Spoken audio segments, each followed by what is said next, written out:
महात्मा गांधी हो या सरदार वल्लभ भाई पटेल, देश के दो महापुरुष, एक राष्ट्रपिता, एक लौह पुरुष।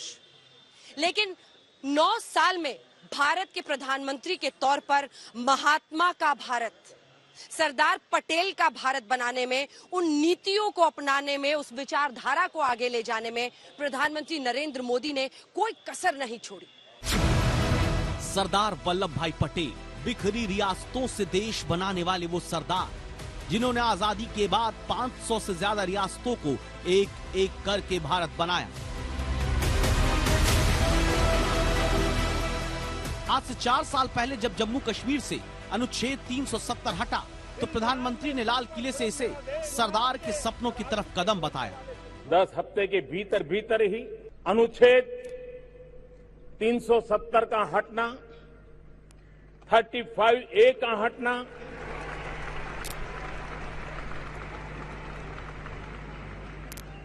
सरदार वल्लभ भाई पटेल के सपनों को साकार करने की दिशा में एक अहम कदम। सरदार पटेल ने हैदराबाद और जूनागढ़ जैसी रियासतों पर पाकिस्तान की चाल नाकाम की थी, लेकिन भारत के जिस लौह पुरुष की कश्मीर के विलय में अहम भूमिका रही, वो उनके निधन के बाद 2 झंडे और 2 संविधान वाला विशेष राज्य बनकर रह गया।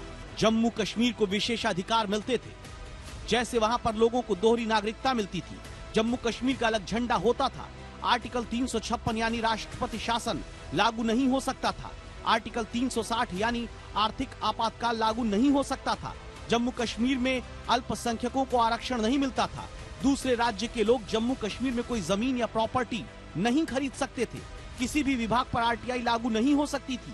धारा 370 की वजह से ही राष्ट्रपति के पास राज्य के संविधान को बर्खास्त करने का अधिकार नहीं होता था। भारत की संसद जम्मू कश्मीर के संबंध में बहुत ही सीमित क्षेत्रों में कानून बनाने का अधिकार रखती थी।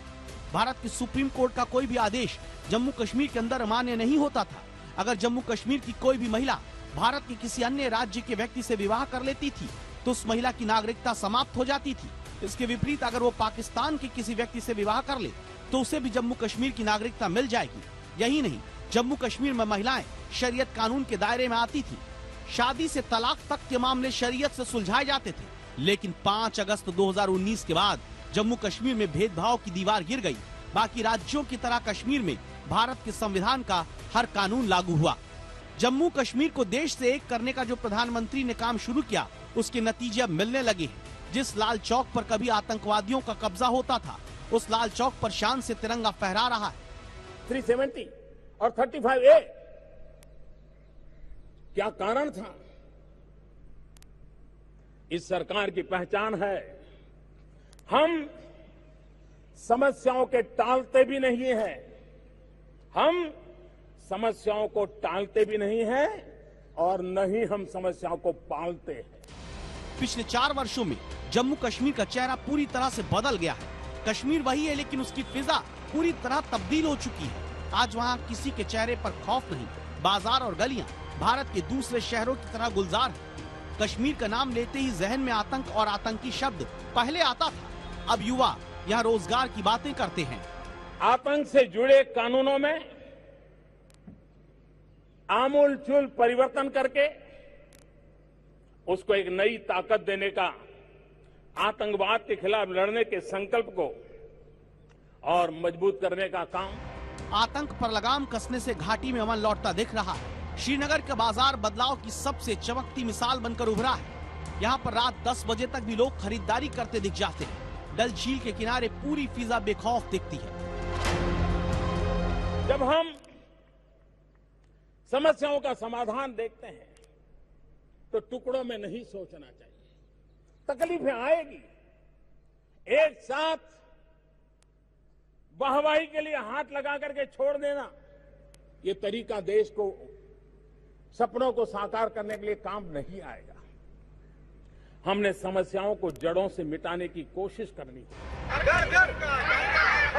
अब ये तस्वीरें देखिए, ये वही कश्मीर है जहाँ पर अनुच्छेद 370 हटाने के बदले धमकाया जाता था कि वहाँ पर तिरंगा थामने वाला नहीं बचेगा। लेकिन जम्मू कश्मीर की इन तस्वीरों ने उन धमकियों को खारिज कर दिया। जम्मू कश्मीर में बीते दिनों ऐसा कुछ हो रहा है जो इतिहास में कभी नहीं हुआ। आपके सामने बारामूला जिले की तस्वीर है, जहां पर हर घर तिरंगा अभियान के तहत एलओसी के नजदीक के इस गांव के लोगों ने तिरंगा हाथ में लेकर कार्यक्रम को सफल बनाया। आर्मी ने यहाँ ये हर घर में तिरंगा भी लहराया, ये बहुत अच्छा काम हुआ, हम बड़े खुश हैं। हम अपनी फौज के साथ सीना तान के हमेशा के लिए खड़े थे, खड़े हैं और खड़े रहेंगे इंशाअल्लाह। अब ये तस्वीर देखिए जो एलओसी पर भारत का पहला पोस्ट ऑफिस है। 193224 पिन कोड वाला ये पोस्ट ऑफिस यहाँ पर पिछले 100 साल से ज्यादा समय से चल रहा है, जिसे देखने के लिए पर्यटक पहुंच रहे हैं। तस्वीरें गवाही देती हैं कि पिछले 4 सालों में कश्मीर में बदलाव की हवा बही है। घाटी में बहती विकास की गंगा ने पाकिस्तान के हर प्रोपेगेंडा को ध्वस्त कर दिया है। G20 की बैठक के जरिए दुनिया भर से आए देशों के प्रतिनिधियों ने कश्मीर का सच देखा। अब घाटी में पर्यटकों के आगमन और बुकिंग की संख्या 3 गुना बढ़ गई है। इस साल के पहले 5 महीनों में यहाँ आने वाले पर्यटकों की संख्या पिछले पूरे साल के आंकड़ों को पार कर गई है। प्रधानमंत्री नरेंद्र मोदी ने कश्मीर के नौजवानों से वादा किया था कि जो तकलीफ उनके माता पिता और पूर्वजों ने उठाई वो आगे इन युवाओं को नहीं उठानी पड़ेगी। ऐसा होता दिख रहा है। कश्मीर में 33 साल बाद मुहर्रम का जुलूस निकाला गया। श्रीनगर में काले कपड़े पहने शिया समुदाय के लोगों ने मातम मनाया। सबसे बड़ी बात, ताजिए पारंपरिक रूट से निकले। कश्मीर का ये बदलाव महसूस किया जा सकता है।